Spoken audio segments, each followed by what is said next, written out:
Halo Insan Patria, selamat datang di podcast Sustainability. Untuk menyemarakan bulan K3, maka kita saksikan podcast Sustainability ini. Wah, kabarnya Wah. cukup mepet nih karena akhir tahun, Mas. Jadi Mepet apa? mepet dikejar-kejar target. Oh, dikejar-kejar target. Saya maksud nggak mepet. Masih luas, mesti geseran, Mbak. Gitu. Nih kita amaze-nya gitu ya sama Astra ya.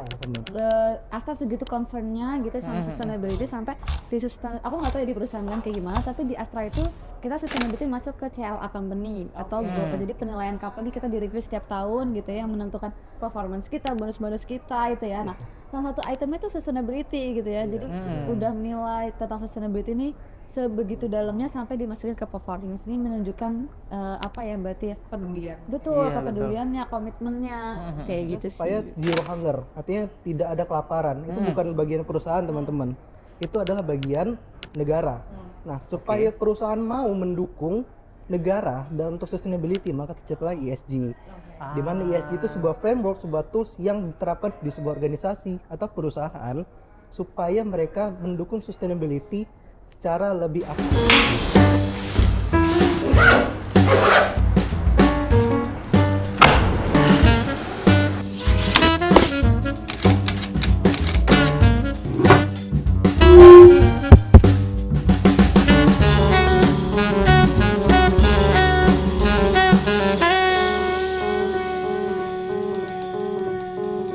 Semangat pagi. Luar biasa. La Patria bisa. Hai Insan Patria semua, berjumpa lagi dengan kami di podcast PDC Insight. Masih bersama saya Nia dan juga rekan saya Fikar dan narasumber yang spesial tentunya. Dan kali ini kita berada di ruangan yang berbeda. Betul banget. Bisa dilihat nih Insan Patria. Ini kayaknya episode belakangan ini kita Iya. pindah-pindah ya. Betul. Dengan latar yang berbeda-beda. Iya, biar kita explore Betul BPM banget. Group. Dan kita lagi di mana nih, Kak? Nah, hari ini Insan Patria kita sedang ada di kantor yang berbeda nih. Biasanya kalau kita syuting di Cikarang, sekarang kita ada di Cakung, tempat 2 AFCO-nya UTPI, Triatra dan juga PML. Betul sekali, dan di sini kita di ruang Enlighten ya, mungkin bisa Betul lihat di banget. belakang. Ini merupakan book corner-nya Triatra dan nggak menutup kemungkinan nanti kita ada di ruangan-ruangan yang lainnya juga. Betul banget. Oke, hari ini kita bahas apa ya Mas Yucat? Nah, hari ini sebenarnya cukup menarik nih Mbak Ajeng, karena kita akan membahas isu yang kayaknya lagi happening banget ya, apalagi mungkin dengan Gen Z ya, Insan Patria yang suka banget ngikutin yang namanya isu-isu keberlanjutan. Oke. Dan juga bagaimana peran bisnis ini untuk isu keberlanjutan tersebut. Ada tuh yang namanya ESG, ESG. Environment, Social, and Governance. Nah, ini adalah satu pendekatan baru Insan Patria yang mulai diadopsi untuk banyak perusahaan menciptakan dampak positif, baik itu untuk lingkungan ataupun masyarakat yang ada di sekitarnya. Betul banget, dan ESG ini memang menjadi pembicaraan hangat ya belakangan Betul ini. banget. Apalagi seiring dengan isu-isu global, kita butuh suatu action atau terobosan yang bisa menjaga kelestarian bumi kita. Betul Dan kita banget. nggak cuma berdua, sudah hadir bersama kita 2 narasumber. Hai. Mungkin boleh memperkenalkan diri, silakan. Hai Insan Patria, perkenalkan aku Kartika Pertiwi, biasa dipanggil Kartika atau KP. Aku dari UTPI, dari Departemen Sustainability and General Services, kayak gitu ya. Di sini aku sebagai tim ESG untuk UTPI Group, seperti itu. Oke. Oke, halo Insan Patria. Sebelumnya kenalin, aku Fahri dari Sustainability Department dan EGA-nya Triatra, dan saat ini sebagai PIC ESG All Triatra Site. Luar Oke. biasa, halo, salam kenal. Gimana kabarnya nih Mbak Kartika dan Mas Fahri? Wah, kabarnya Wah. cukup mepet nih karena akhir tahun, Mas. Jadi Mepet apa? mepet dikejar-kejar target. Oh, dikejar-kejar tugas, target. Saya dan closingan gitu ya. Ini masih luas, mesti geseran Mbak. Oke. Aduh, luar biasa. Thank you ya sudah hadir di podcast PDC Insight, dan kita mau ngobrol-ngobrol banyak ini tentang ESG dan juga sustainability. Betul banget, karena ini juga salah satu ini ya, alumni ASDP ya. Ini narasumber kita hari ini ya, bener kan? Tuh, Betul banget. ASDP itu apa sih Mbak? Astra Sustainability Development Program. Nah, biasanya kalau udah alumni ASDP bisa dong ngejelasin sebenarnya tuh yang dimaksud ESG itu Iya, apa? kan tuh ada di mana-mana. Betul. Mungkin belum semua Insan Patria tahu apa ESG. agak berat ya, ngomongnya ya agak berat ya. Jadi betul tadi kata Mas Fikar ya, ESG itu environment, social, dan juga governance. Sebenarnya mungkin kalau orang-orang tuh lebih bingung bedanya antara sustainability dan juga ESG ya. Iya, Gitu, benar. karena dulu awalnya itu mungkin orang lebih sering dengar sustainability gitu ya. Terus sekarang itu ada ESG. Seolah-olah itu dua pendekatan yang berbeda gitu ya. Oke. Sebenarnya sama aja dari Insan Patria. Nah, jadi kalau sustainability itu dia lebih ke filosofinya. Jadi dia tuh payungnya, tujuannya apa sih kita menjadi perusahaan sustain. Jadi sustainability. Keberlanjutan ya. Betul. Nah, Oke. tapi buat mencapai itu tuh kalau kita mau sustain kan agak cukup abstrak gitu ya, kayak jadi perusahaan sustain itu gimana sih? Oke. Kita mau gimana? Makanya adalah istilah ESG.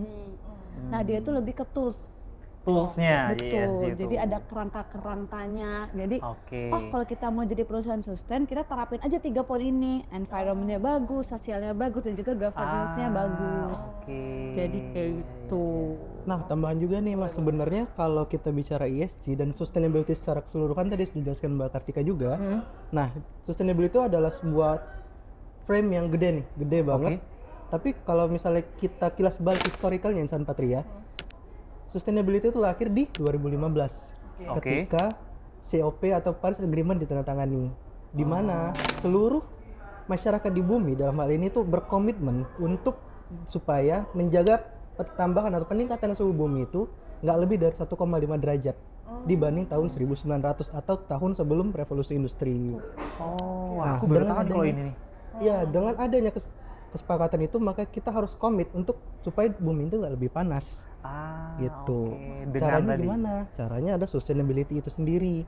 Dikenalkanlah di situ. Kemudian dari sustainability itu didukung oleh berbagai negara tentunya.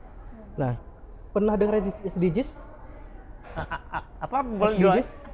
SDGs. Ya. SDGs. Yes, benar. Oh, itu yang ada banyak itu nggak sih poinnya? Ada yang 20 nggak sih? Belasan. Enggak, 17. Oh, 17 ya? 17, nah. Yang warna-warni biasanya kan? Betul. Betul banget. Bisa ditampilin sini? Nah.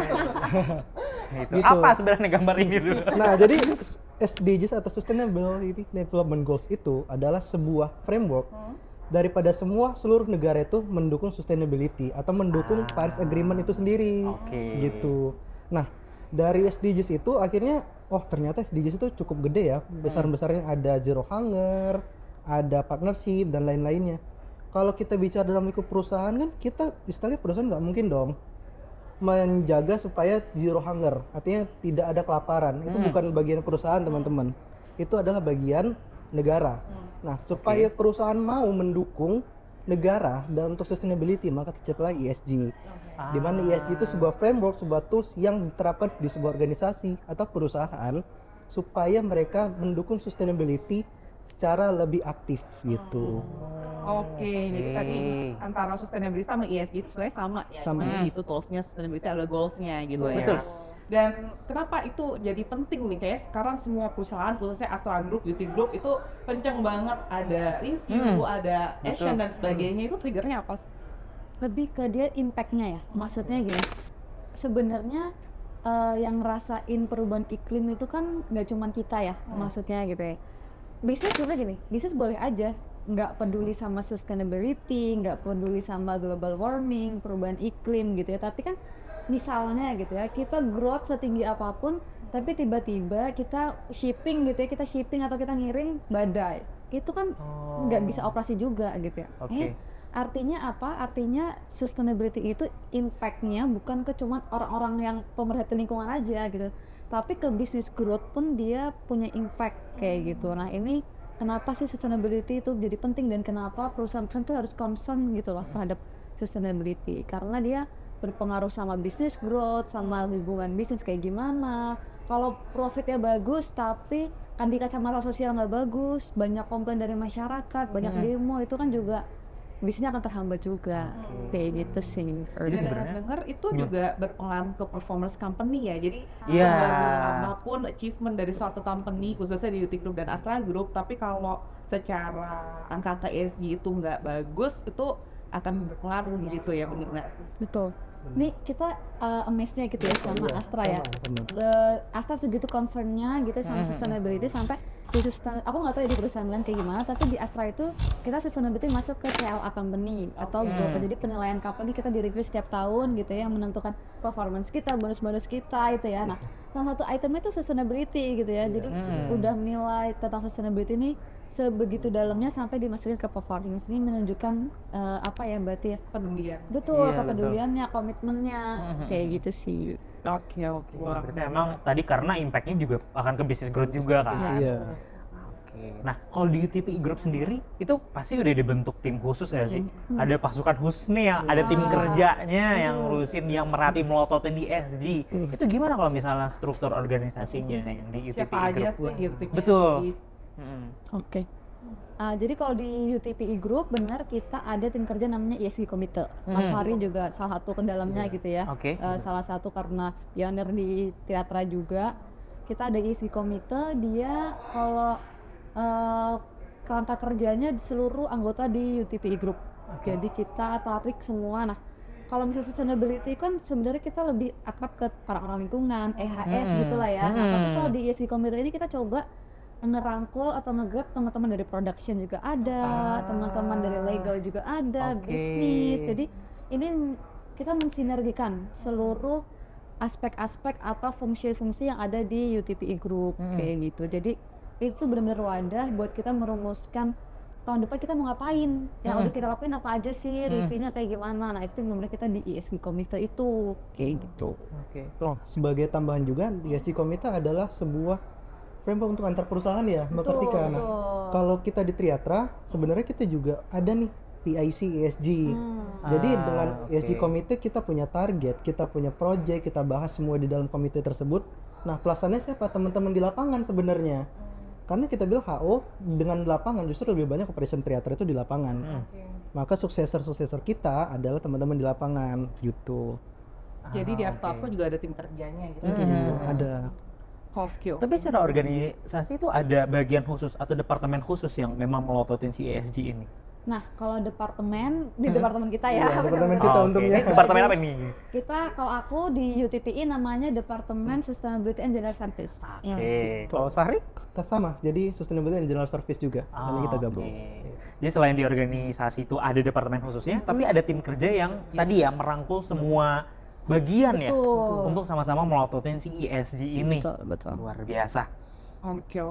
Nah, kita juga sering terpapar istilah-istilah ESG itu di meeting bulanan ya kalau iya, betul, Mbak. Aku ada di forum-forum yang lain juga gitu ya. Nah, itu kan ada banyak banget ya report terkait ESG, terus ada istilah-istilah penggunaan air, penggunaan karbon dan sebagainya. Nah, itu boleh nggak sih dijelaskan, karena kita tiap bulan dengar pemaparannya, tapi mungkin belum semua insan patria tahu itu tuh apa sih, apa pentingnya bagi kita gitu. Oke, jadi kalau di kita udah ada ya ke review. Jadi kalau misalnya di UTP kita ada di Midbull, tapi kalau di teater juga kita ada di PPR ya namanya. Iya, PPR, gitu. benar. Nah, kalau kita yang kita report di tahun ini, kita nggak tahu tahun depan ya. Oke. Tahun ini kita ada 6 stream. Apa aja itu? Gitu. Nah, Udah banyak ya? Ada lumayan ya. Lumayan ya. Dipototin ada GHG, renewable energy, terus waste management, terus water, CSR dan juga safety. Oke. Nah, aku coba jelasin nih GHG. Boleh. Pelan-pelan kayak ini San Patria perlu ini. Betul. Perlu sangat konsentrasi dengan materi ini karena tapi rame ya. Wah, lumayan ini. Luar biasa seru. Dari nomor 1 apa tadi? GHG reduction. Apa tuh? Nah, GHG reduction itu tadi ya, kita kalau kita sering emisi kita tuh global warming panas gitu ya. Nah, ini sebenarnya tadi yang udah dijelasin sama Mas Fahri dari COP ya. Dari COP itu dia merumuskan bagaimana kita menekan angka kenaikan suhu di atas 1,5 derajat. Nah, ini backgroundnya sebenarnya itu. Kenapa sih kita harus melototin GHG atau greenhouse gases kayak gitu. Jadi semua yang kita gunakan operasional gitu ya untuk energi itu pasti dia akan menghasilkan emisi, terutama yang dibakar kayak kita pakai listrik atau kita pakai bensin atau kita solar untuk operasional itu kita ada emisi yang dihasilkan.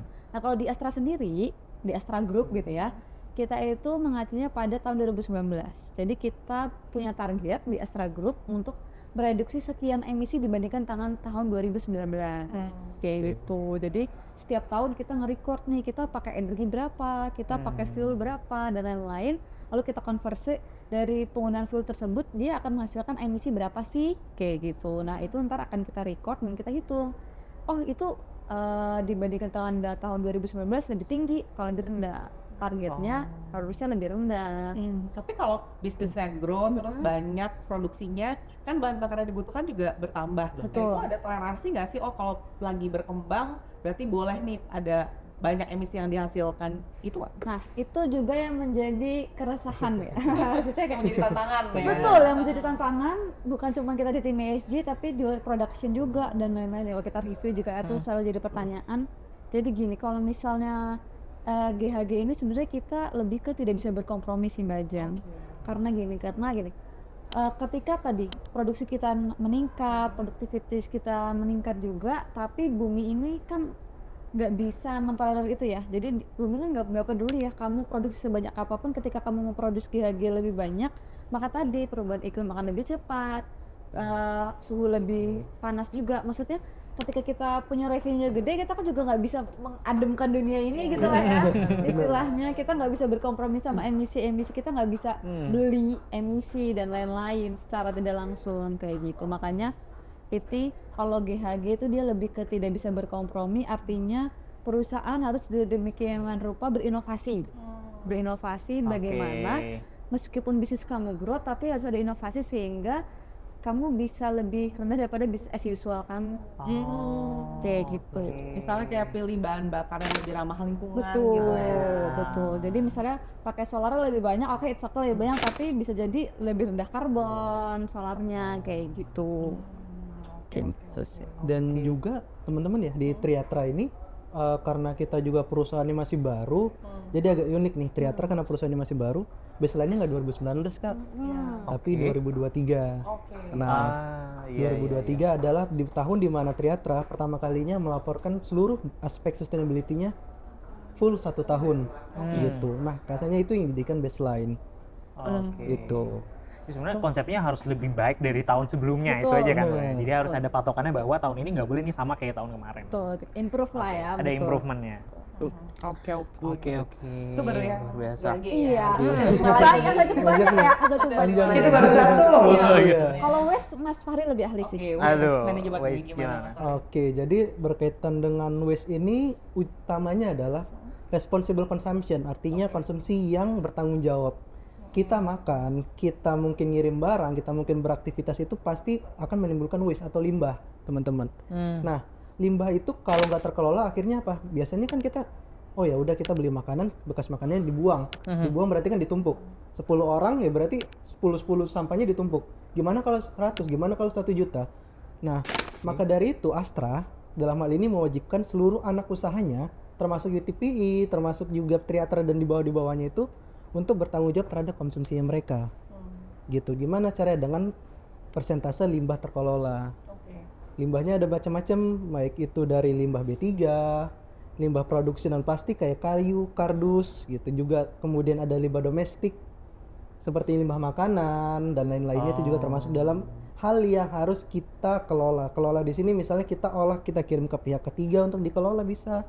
Atau kita juga kelola sendiri. Misalnya bekas-bekas kayu palet kita bisa jadikan kursi, kita bisa jadikan rak sepatu. Nah itu termasuk juga kita mengelola limbahnya kita supaya Triatra maupun Patria ini lebih bertanggung jawab terhadap operasionalnya begitu.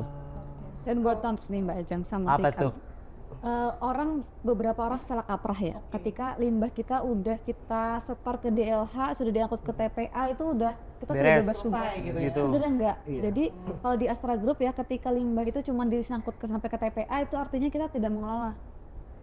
Karena kan kebanyakan di Indonesia kan TPA itu memang belum terkoordinasi, belum terkondisikan dengan baik lah ya. Kita belum tahu end-nya ke mana limbahnya. Jadi kalau di Astra benar-benar kamu harus tahu limbah kamu tuh dikirim ke pihak ketiga, di sana tuh diapain sih kayak gitu. Misalnya limbah domestik, kalau memang dikompos ya kamu harus tahu itu sampai dikompos. Jadi nggak cuman oke Pak kita sudah bertanggung jawab dengan membayar iuran pengangkutan limbah gitu, misalnya nggak sederhana itu. Jadi kita benar-benar harus memastikan limbahnya terkelola dan sampailah. Jadi ketika kita memang nggak punya kapabilitas buat itu ya berarti kita harus pasrah, berarti ya kita achievementnya nggak bagus karena kita belum beyond nih untuk pengelolaan limbah kayak gitu. Dan tantangan gedenya kita adalah Astra itu kalau nggak salah ya Kak, 99% limbahnya terkelola.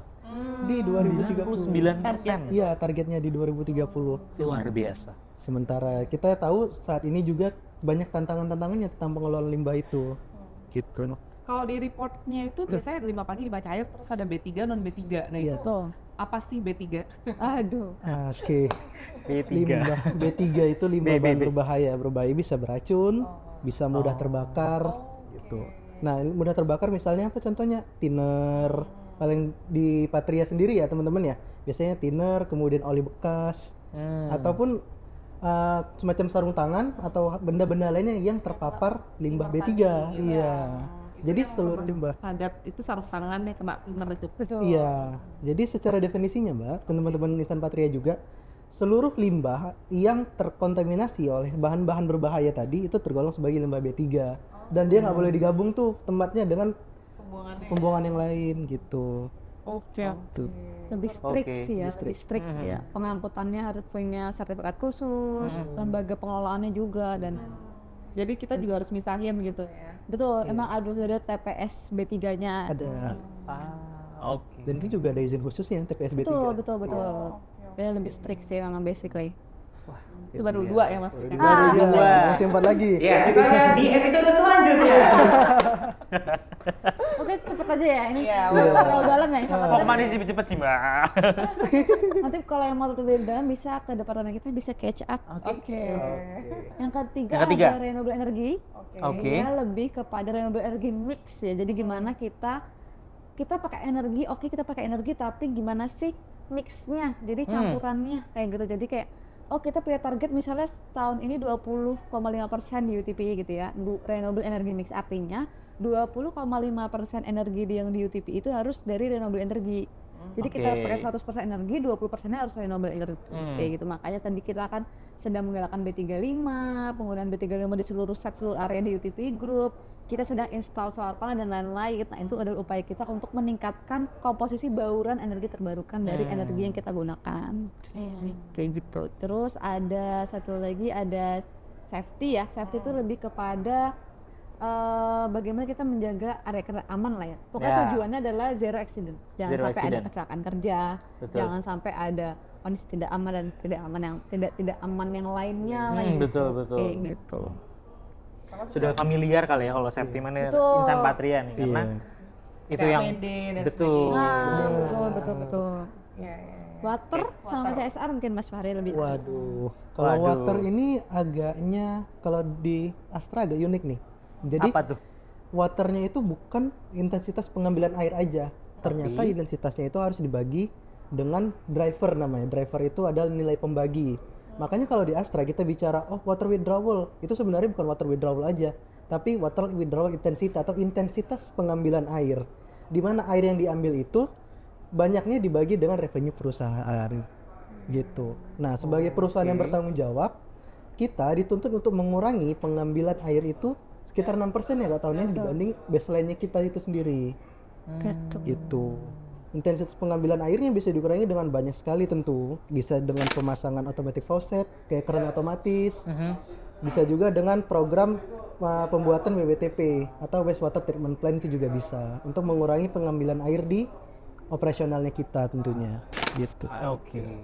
Terus CSR Mas Fahri. Nah, kalau Terakhir. CSR ini unik dan dalam sebenarnya. Karena kita sebagai perusahaan yang bertanggung jawab, kita nggak cuman kita fokus bisnis, kita fokus ke lingkungan aja. Tapi kita tinggalin nih masyarakat-masyarakat yang ternyata dia masuk ke dalam ring satunya perusahaan kita. Jadi istilahnya kalau di UT sendiri pernah dengar nggak istilah moving as one? Nah, moving as one itu nggak cuman di perusahaan aja, tapi juga lingkungan-lingkungan sekitarnya. Moving as one kita maju secara bersama, maju bersama-sama. Artinya nggak cuman perusahaannya aja yang maju, tapi lingkungan sekitarnya juga harus maju. Dengan cara apa? Dengan CSR kita buat pendampingan. Misalnya, ternyata di wilayah kita ini sedang ada bayi yang kurang gizi atau gizi buruk, maka kita adakan pendampingan sampai akhirnya dia terlepas daripada zona merah atau zona gizi buruk itu sendiri. Dan lain-lain sepertinya ada donor darah juga, kemudian pendampingan anak-anak teman magang, SMK juga masuk gitu. Jadi istilahnya bukan cuma kita yang maju, lingkungan kita juga maju, dan pada akhirnya apa, Indonesia juga pasti maju. Bermanfaat bagi Luar bangsa biasa, gitu lah ya. bangsa dan negara ya, luar biasa. Astra tadi ya. Mantap sekali. Oh, Ini sebenarnya menarik banget ya Mbak kalau misalnya kita bisa bahas satu-satu ya Insan Patria ya, karena tadi aspeknya banyak banget. Tapi mungkin kita lanjut dulu ya ke pertanyaan. Mungkin nanti kalau misalnya ada yang mau waktu, bertanya, benar banget. komen. Benar. Untuk bahasan topik mana nih? Mana apa tadi bahasan stream, scoop, Stream kita. stream ya? Ya mana? Stream mana yang paling Iya, paling menarik buat Insan Patria. Boleh ditulis di kolom komen. Atau bisa kita part 2 gitu ya. Ben langsung part 2 ya. Kalau lama kita part 2 ya. Oke, kita lanjut dulu. Dari 6 stream ini pasti dong UTP Group tuh sudah implement. Ya kan, sudah ada proyek-proyek tertentu yang mengaplikasikan 6 stream ini. Boleh nggak sih dijelasin proyek apa saja atau mungkin apa saja sih yang sudah implementasi di UTP Group? Oke. Kalau project pasti banyak banget Mas Fikar. Oke, banyak banget. Kayak tadi udah terhitung. 40 kali ya kalau kalian semua. Tertinggal ya jangan makan Udah tertinggal banget. Oke. Pertama dari GHG. Di GHG itu adalah kan tadi kita bagaimana kita bisa mereduksi GHG. Nah, caranya adalah gimana? Kita mereduksi fuel yang kita pakai gitu. Nah, gimana caranya kita mengefisiensikan gitu. Nah, kalau misalnya di UTPI yang basicnya manufaktur gitu ya, kita banyak program tentang efisiensi mesin. Gimana sih kita mengefisiensikan penggunaan mesin, misalnya harusnya operasional mesin sekian kWh itu kita efisiensikan, kita otomatisasi sehingga dia lebih rendah lagi kayak gitu. Terus kalau untuk teman-teman yang di PML itu kan dia bermarin ya, agak berbeda sendiri gitu ya, dia lebih ke shipping. Kalau kita di UTPI, di PMP dan Triathlon itu basically kan penggunaan listrik, penggunaan untuk operasional mesin. Nah kalau PML dia agak beda sendiri, dia lebih ke bagaimana mengefisiensikan fuel yang kita gunakan untuk operasional kapal. Kayak gitu, bisa mengatur rute pengiriman yang lebih efisien, bisa mengatur kecepatan RPM mesin dan lain-lain. Kayak gitu, cukup banyak sih Mbak. Itu salah satunya ya dari program gitu. Betul. Dan tentunya nggak semua berjalan mulus-mulus aja gitu. Pasti banyak nih tantangan-tantangannya. Betul. Apa sih yang dihadapi oleh PSC ESG dalam menggerakkan program-program itu tadi? Mas Fahri nih kayaknya udah agak lebih tertekan ya Mas Fahri Kalau kita ya. bicara mendukung keluar. project, kita punya 3 pilar nih Insan Patria. Pertama komitmen manajemen, kedua uang atau investasi, dan ketiga manajemen. Nah, kita bicara ketiganya ini, yang pertama komitmen manajemen artinya apa? BOD, Bapak-bapak BOD, Bapak-bapak GM, dan turunan-turunannya itu harus berkomitmen untuk mendukung sustainability itu sendiri, gitu. Nah, setelah udah ada komitmen, kemudian selanjutnya apa? Kita butuh uang, kita butuh investasi. Kita butuh uang. Bener. Kita butuh uang. Kenapa? Karena kalau nggak tanpa uang, kita jujur kita nggak bisa bergerak sama sekali. Benar. Kita mau masang alat apapun, kita juga harus beli dulu alatnya. Alatnya harus ada dulu, baru kita bisa pasang tentunya. Nah, kemudian selain uang juga ada manajemen. Misalnya, ternyata kita udah ganti nih alatnya, tapi manpower kita tuh nggak bisa mengoperasikan. Otomatis nggak kepake dong. Makanya kita harus ada manajemen. Kita training dulu nih teman-teman kita supaya mereka bisa untuk istilahnya mengoperasikannya. Setelah ketiganya berhasil, maka kita bisa menciptakan sebuah environment untuk mendukung sustainability itu sendiri, gitu. Dan secara keseluruhan ya di Indonesia yang paling sulit adalah yang ketiga, management, di mana kita bisa membangun isu sustainability itu sebagai sebuah isu yang menjadi bagian atau diri setiap manusia. Misalnya kita pergi nih jam 8 ke kantor, ya udah matiin lampu semua. Itu adalah bagian dari sustainability kita.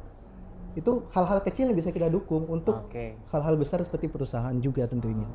Jadi lebih ke behavior ya. Behavior itu yang benar-benar yang pertama panduannya kita nggak tahu ya, maksudnya kayak itu kan di hati masing-masing dan kebiasaan masing-masing ya. Misalnya kalau misalnya mesin efisiensi kita ada pakemnya lah, listriknya sekian dan lain-lain. Tapi kalau behavior ini agak susah pendekatannya dan butuh waktu yang cukup lama. Betul. Itu benar-benar. Karena kalau misalnya ngomongin behavior itu pasti habit kan, ngomongin kebiasaan.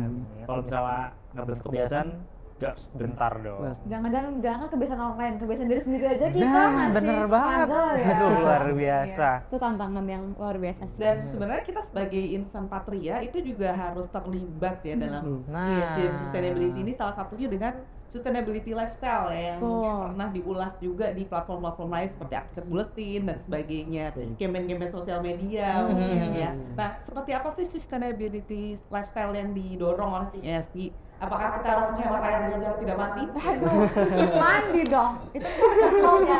Yang di highlight pertama itu Mbak. Iya. Banyak programnya. Kalau mandi disuruh emaknya mandi gitu, ESG gitu. Luar Itu kan biasa. kesehatan kulit ya Mbak Ajeng lebih. Jadi side impact ya itu. Gimana? Terkait sustainability lifestyle. Nah, kalau lifestyle, jadi gini, kita di UTPI Group ada 2 nih, Mbak Ajeng sama Fikar. Ada 2, ada isi komite, tadi kita anggapnya sebagai formal gitu ya, sebagai lembaga formal. Tapi kalau yang terkait awareness, kita ada payungnya namanya Patrialis. Oke. Nah, jadi di dalam Patrialis itu kita mencoba mengkampanye, kita menggodok gimana caranya kita menggerakkan rekan-rekan di UTPI Group, Insan Patria semuanya untuk ke arah sustainability lifestyle lah. Apa yang kita lakuin? Pertama, biasanya kita sharing knowledge ya. Jadi setiap bulan Insan Patria apakah membaca bulletin? Nah, kita sudah masukin, kita selipin ya satu rubrik lah terkait ESG. Betul banget. Betul, setiap bulan kita bikin. Abis itu kita juga campaign, kita bikin video kita. Nah, buat yang belum follow, kita ada Instagramnya Patrialif di sini ya, ntar bisa di follow. Kita akan share banyak banget informasi terkait sustainability yang bisa diterapin di perusahaan maupun di rumah. Itu. Kita juga ada review atau lebih ke ini ya, kita masuk ke kelas-kelas jadi kayak kalau misalnya ada new employee, kita masuk up gitu ya. Kita juga GDP, jadi kita masuk. Jadi kita coba sisipin, jadi di setiap nafasnya Insan Patria nih, biar ada ESG. Sampai Insan Patria bosan, pusing, kita nggak apa-apa. Kita akan terus menggalakkan. Bener banget. Kayak gitu. Oke, dan itu dalam keseharian ya. Betul. Karena lagi ESG kan ada aspek keselamatan kerjanya juga. Betul. Nah, sebenarnya kemarin juga banyak ya video-video menarik yang sudah dibuat tim ESG untuk menyadarkan kita bahwa penting gitu ya kesehatan dan keselamatan kerja. Kemudian yang terakhir itu ada campaign tentang apa? Boros listrik adalah maut. Betul. Listrik ada maut. Iya. Aku baru dengar. Belum videonya. Iya, belum. Belum ya. Menarik sekali itu. Ntar saya share. Siap. Nanti kita pasang di sini biar Insan Patria melihat. Nah, itu memang seperti apa sih ESG itu bisa berperan dalam menciptakan lingkungan kerja yang aman?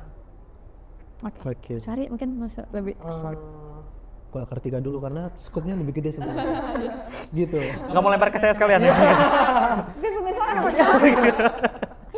Gimana pertanyaannya lebih? Iya, jadi kan ESG ini kan ada beberapa action gitu kan, campaign gitu. Nah, sebenarnya seberapa misalnya kalau kita melakukan kesehatan dan keselamatan kerja di KPD dan sebagainya, ngefeknya buat ESG itu apa sih gitu? Oke. Selain kalau keselamatan kesehatan kerja udah pasti dia ngefek ke ESG karena dia ada stringnya.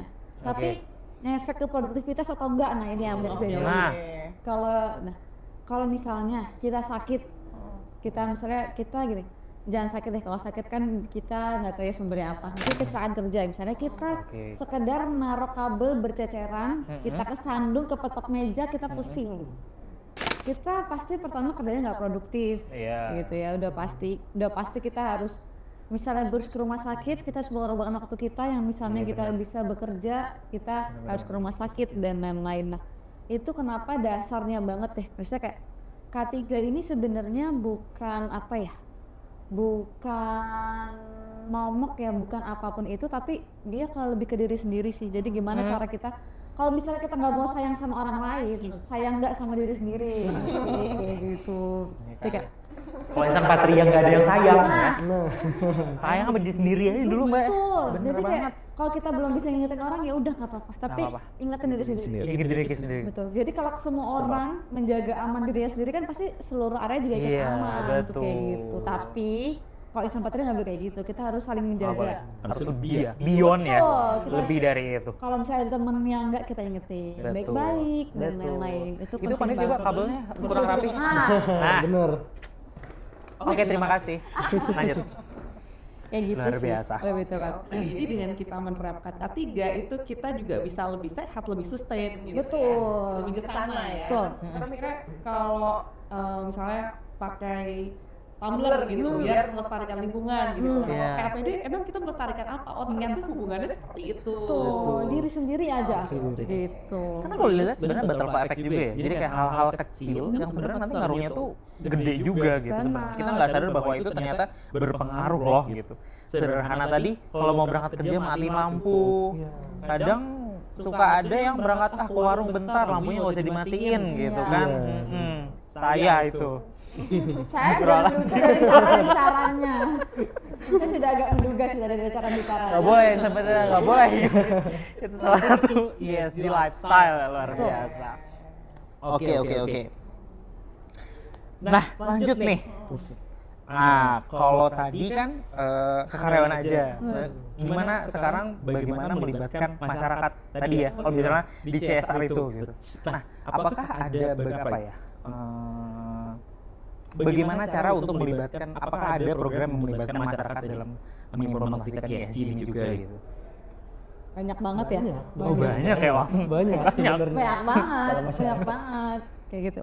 Kalau yang paling hangat gitu ya, lagi hangat di ESG atau CSR kita gitu, kita ada link and match. Apa tuh? Nah, link and match ini gimana cara kita pengelolaan atau membantu mendevelop teman-teman SMK.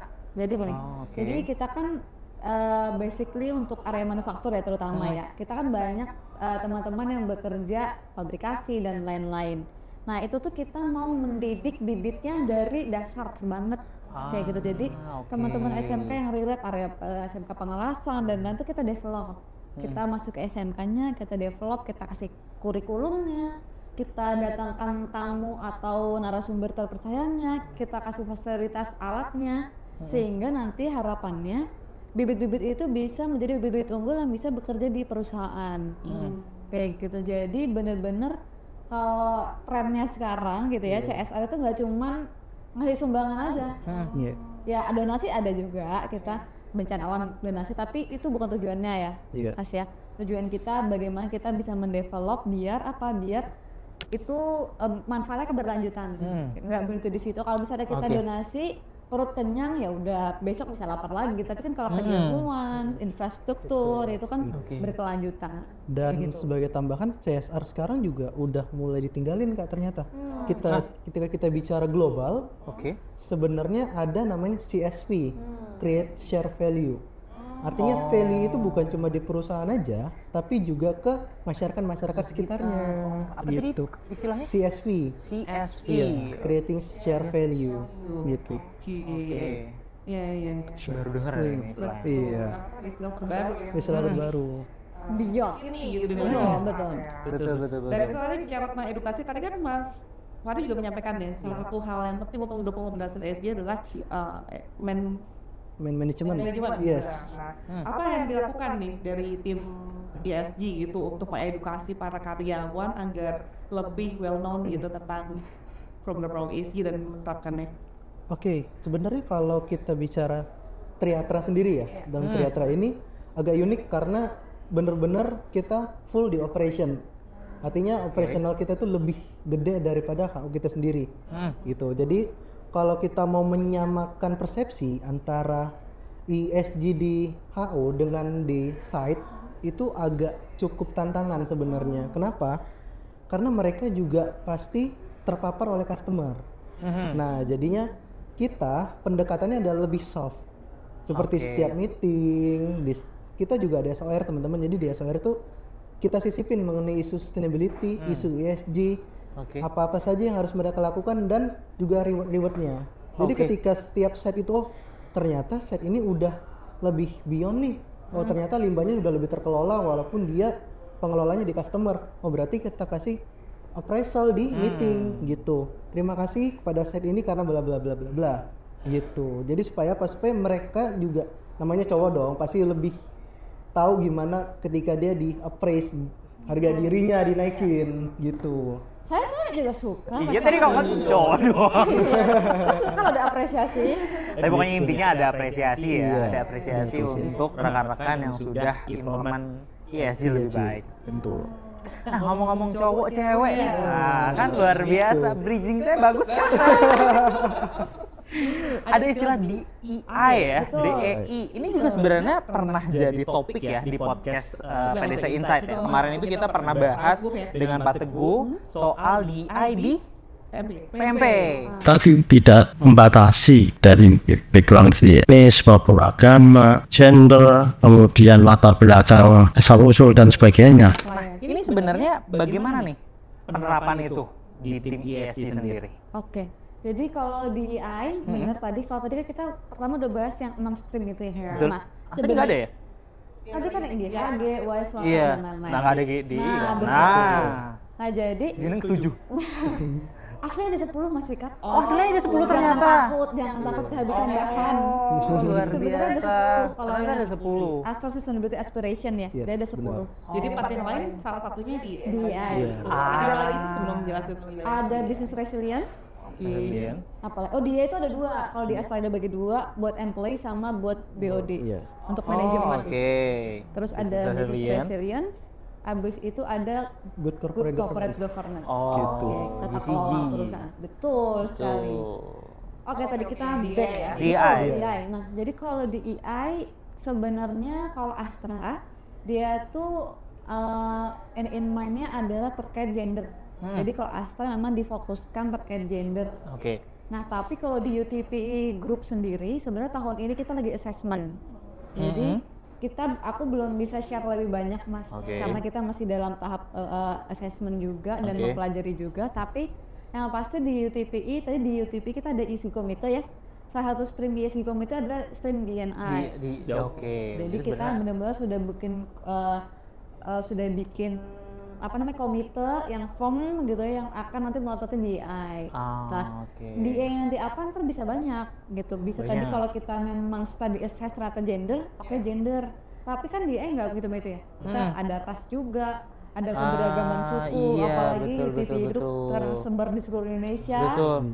Gimana caranya kita komit dan juga bagaimana cara kita bisa melebur dengan masyarakat adat misalnya, dengan sama teman kita yang berbeda suku, berbeda agama dan yang pun kayak gitu. Oke. Jadi sebenarnya sudah ada, sedang diakses, tapi tadi ya sedang progres ya. Betul. Sedang step menuju ke sana ya. Betul. Dan Oke. goals pertama kita awareness dulu sih Mas. Yang pasti itu awareness dulu ya. Awareness dulu kayak kita akan memaparkan seluruh awareness DEI. Jadi meskipun nanti goalsnya misalnya gender, tapi awareness-nya akan seluruhnya kayak Oke.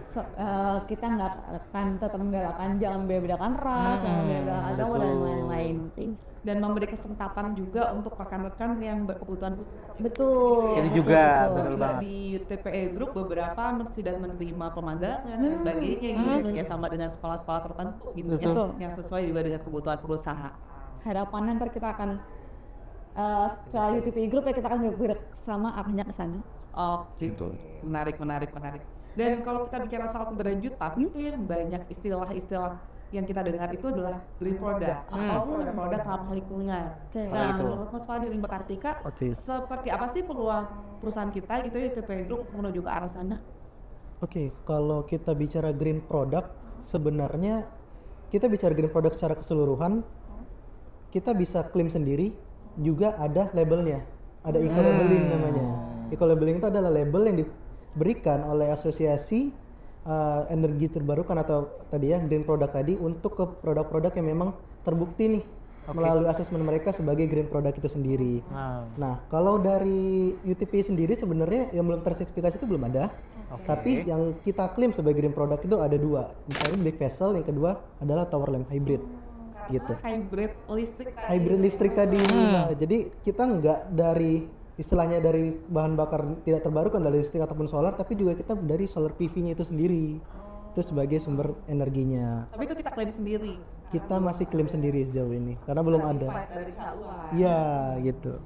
Tapi klaimnya juga maksudnya bukan self claim gitu ya, artinya memang ada perhitungan-perhitungan Ada perhitungan khusus yang yang khusus. membuktikan bahwa oh ternyata fuelnya lebih efisien kayak gitu. Oke. Nah, itu kan tadi contohnya tadi ya ada apa ya?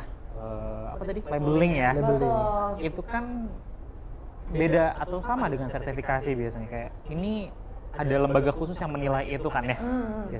Oh, bener ya? Benar. Betul. Benar dan betul. Betul, iya betul banget. Nah kan biasanya adalah aspek lain, nah, ada yang namanya sertifikasi energi terbarukan. Biasanya sekarang kan perusahaan-perusahaan tuh ada kan sertifikasi itu gitu. Itu sebenarnya kalau menurut Mbak KP dan juga Mas Fahri nih, itu tuh apakah memang berpengaruh dalam mencapai target perusahaan atau itu memang berpengaruh pada citra perusahaan di mata publik gitu?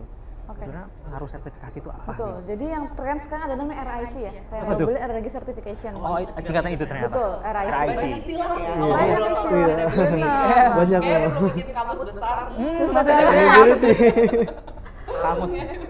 Betul sekali. Apa tuh? Jadi RIC. Renewable Energy Certification itu adalah sertifikasi terhadap pembangkit listrik tenaga terbarukan. Nah, jadi kan sekarang ini kan Indonesia ya, terutama kan kalau kita kan pembangkit utamanya dari PLN maupun pembangkit swasta ya. Kalau kita di Cikarang ada Cikarang Listerindo namanya. Itu sedang menggalakkan pembangunan pembangkit listrik tenaga terbarukan. Nah, jadi setiap pembangkit tenaga terbarukan itu kan akan menghasilkan sejumlah energi, di mana energi-energi yang dihasilkan itu akan disertifikasi ke badan internasional yang menyatakan bahwa oh PLN kamu di pembangkit geotermal ini atau Pertamina di pembangkit geotermal ini menghasilkan energi sekian. Nah, sejumlah energi yang dihasilkan itu akan disertifikasi dalam bentuk kalau sistemnya blockchain gitu ya, akan dibentuk dalam blockchain yang akan diperjualbelikan sertifikatnya, klaimnya. Sebenarnya banyak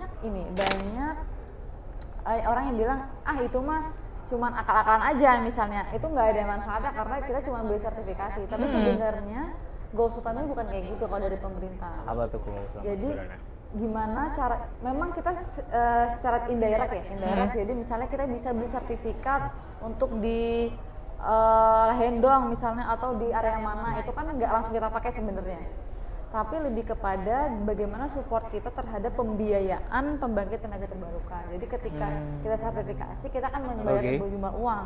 Nah, uang itu akan diputar kembali oleh pemerintah agar pemerintah bisa investment di area yang lebih luas, memperbesar kapasitasnya dan lain-lain gitu. Nah, itu adalah upaya dari ketika kita beli itu upaya kita untuk mensupport environment pembangkit tenaga terbarukan di Indonesia lebih tepatnya kayak gitu. Jadi support kita coba support secara finansial.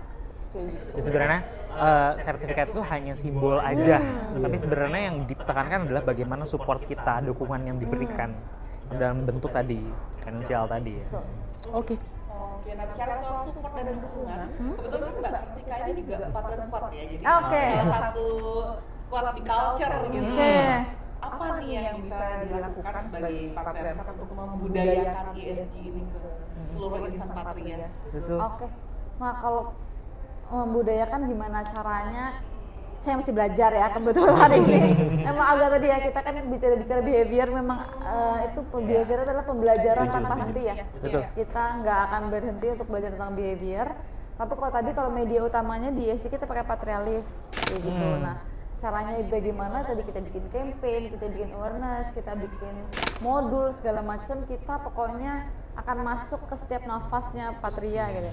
Ada event apa kita sisipin ESG, ada presentasi apa kita sisipin ESG. Kemarin di Patria poin ya, kita kan ada inovasi, temanya juga sustainability innovation. Betul, itu bagaimana caranya perusahaan gitu ya, kita nggak klaim tim ESG gitu ya, bagaimana caranya perusahaan untuk tetap catch up dan juga tetap membudayakan sustainability. Oke. Gitu sih. Jadi membudayakan luar biasa. sustainability setiap langkah dan setiap Betul. Patria. Jadi nggak ada alasan insan Patria nggak tahu sustainability itu. Karena di setiap belokan tikungan Betul banget. itu ada sustainability. Oke. Dan kita juga punya EV ya Mas Fikar ya. Itu salah satu produk sustainability juga kah? Oke. Sebenarnya kalau EV itu gini, EV itu adalah kan new teknologi ya, di mana dia pakai listrik lah. Kalau kita bisa bilang sustainability, kita bisa bilang itu sustainability. Karena apa? Memang kalau misalnya masyarakat mungkin yang nonton video ini sampai akhirnya bilang, listrik kita kan masih kebanyakan dari batu bara. Sama aja, betul. Tapi pesannya adalah kalau di Indonesia namanya just energy transition. Jadi adalah transisi energi. Kita memang nggak bisa semerta-merta ganti nggak pakai call gitu, kita nggak bisa karena itu semua transisi. Nah, EV ini adalah bagian dari perjalanan kita menuju transisi. Jadi kita persiapkan dulu unit-unitnya. Jadi ketika nanti kita sudah siap shipping ke renewable energy yang lebih ramah lingkungan, nah kita tuh unit itu sudah siap kayak gitu. Karena kan kalau biasanya kita pakai bahan bakar fuel cair ya, betul. Dimana diesel itu kan kita sekarang memang ada B35, tapi kan bisa jadi ntar ke depannya ada titik jenuh di mana misalnya nggak bisa sampai B100 dan lain-lain. Nah, salah satu kan pembangkitan tenaga terbarukan adalah dari listrik. Makanya kita transisi dulu nih sedikit demi sedikit. Forkliftnya diganti listrik, mobilnya diganti listrik. Jadi ketika nanti pemerintah sudah siap secara environment, nah kita sudah siap kayak gitu, untuk mengadopt energi tersebut kayak gitu. Jadi jangan bilang percuma, jangan bilang nggak ada gunanya, nggak, semua ini Nggak ada yang sia-sia di dunia ini. karena sustainability itu perjalanan panjang banget. Jadi kalau Setuju. kita masih galau beli mobil yang Nah. bahan bakar atau Waduh. listrik atau hybrid itu nggak sia-sia kalau beli yang listrik gitu ya. Betul. Dan juga listrik itu lebih hemat, Mas. Waduh. Secara cost jauh lebih hemat. Istilahnya, Mas 300.000 satu minggu, bisa kalau pakai listrik 300.000 satu bulan. Bener pakai? Iya. Bener pakai?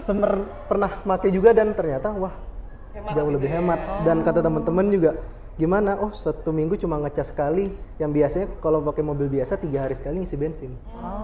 Gitu. Dan sekarang banyak yang mulai dari kayak kompor listrik, gitu, Betul. sepeda listrik, Iya. gitu. Dari di mana-mana. Electrification yang kita ngomong. Electrification. Oke. Wah, Seru luar sekali biasa. ya. Wah, banyak Kemana-mana. Semua kebahas kayaknya. Juga nggak cukup kayaknya. Benar-benar. Terakhir nih, KP dan juga Mas Fahri. Oke. Bisa nggak di-sharingin harapan dan juga mungkin pandangan ke depan dari Mbak KP dan Mas Fahri terhadap ESG di UTPE Group? Saya pikir harapan apa? Kan harapan palsu ya? Bukan. Saya dulu apa Mas Fahri dulu? Sweet dulu mungkin? Nggak ya? Oh, kita reset. Mas Fahri dulu aja. Oke, jadi untuk Insan Patria sebenarnya terkait dengan ESG ini memang journey yang panjang sebenarnya. Jadi dan kembali lagi baru diintroduce tadi ya 2015, sekarang OTW 2025, artinya sudah 10 tahun. Iya. Dan kita juga punya target teman-teman. Indonesia udah setting target 2060 kita net zero, artinya nggak ada emisi sama sekali. Tantangannya cukup panjang dan juga kita harus mempersiapkan lingkungan baik itu dari people, baik itu dari teknologi dan lain-lain. Harapannya adalah kita mulai dari diri kita sendiri, Insan Patria menjadi orang-orang yang paling sustainable untuk di dirinya dan di keluarganya dulu. Gitu. Oh, misalnya kita beli makan buat keluarga dibawa pulang. Gimana? Oh, kalau enggak kita pakai tempat makan aja dong, dibawa pulangnya pakai itu, nggak usah pakai plastik buat ngurangin. Rantang gitu ya. Iya, buat rantang bisa, bener. Gitu. Agak repot ya kalau saya belum bisa membayangkan sih. Zaman dulu kayak gitu. Iya. Bener Oh sih. iya sih. Bener iya, bawa Bisa, rantang. Jadi kembali ke masalah. Kembali ke masalah. Lebih hemat energinya. Betul. Nggak mesti yang terbaru itu yang terbaik gitu ya. Iya, betul. Dulu orang kemana-mana jalan kaki kan, naik Betul. sepeda. Sana. Sekarang nebeng enggak? Itu mah Mbak KP. Gimana? Ada lagi Mas Fahri? Sudah, kalau dia nggak ngerti kan Kalau Mbak KP? gimana? Sudah terlalu bagus ya jawabannya. Saya jiper ini jawabnya, saya bingung gitu ya. Tadi Tapi harapannya nih sebagai tim ESG. Oke, jadi tapi setuju banget tadi kata Mas Farid adalah ini ya, gimana ESG ini bisa tertanam di unit terkecil masyarakat tadi ya, gitu diri sendiri, keluarga, perusahaan gitu. Ketika orang-orang di UTPI yang mendirikan UTPI, yang mendirikan ini nggak cuma BOD ya dengan manajemennya, kita semua kan ikut mendukung keberlanjutan dan proses manajemen di UTPI Group gitu ya. Nah, gimana ketika kita ini dari diri sendiri udah sadar tentang ESG, harapan aku sih kedepannya ESG ini nggak menjadi beban. Ya, Kita nggak bisa mikirin ya, mungkin sekarang sustainability masih dianggap beban. betul. Repot banget sih bawa tumbler gitu. Iya. Repot banget sih harus matiin lampu, ya ampun berapa sih listriknya cuma berapa ribu. Atau gini, apaan sih orang yang bayar listrik juga kantor? Iya. Nah itu dia mungkin ya yang sering kita rasakan ya. Ya udah sih nggak apa-apa yang bayar listrik kantor ini bukan kita gitu. Atau kalau kos-kosan udah termasuk listrik kok bayarnya Betul, kayak gitu. Jadi gimana sustainability itu kedepannya agar tidak menjadi beban, tapi lebih ke lifestyle tadi ya, udah melekat. Jadi ya orang hemat listrik bukan ngomongin lebih karena nggak biaya nggak mahal, tapi ya memang ya memang kebiasaannya kayak gitu ya. Memang kita udah terbiasa matiin lampu, udah terbiasa hemat, udah terbiasa olahraga gitu, kita udah terbiasa. Dan ESG itu tadi ya nggak cuman environment, nggak cuman sosial, tapi governance, tata kelola perusahaan, tentang data security juga tuh ESG. Itu ESG Betul. juga. Jadi kita menjaga data kita, ya ampun cuman KTP doang, ya ampun cuman tanggal lahir doang, ternyata itu kan data private ya, data yang harus kita lindungin. Nah kayak gitu, jadi ketika sustainability ke depannya sudah tidak menjadi beban lagi, sudah meleburlah bersama diri kita, kayak gitu sih aku harapkan. Oke, menarik sekali ya pemaparannya. Dan kebetulan kan kita di awal tahun yang baru. Oh iya, betul. Mudah-mudahan menambah wawasan dan juga menambah semangat kita untuk implementasikan ESG di tahun 2025 dan seterusnya. Betul banget.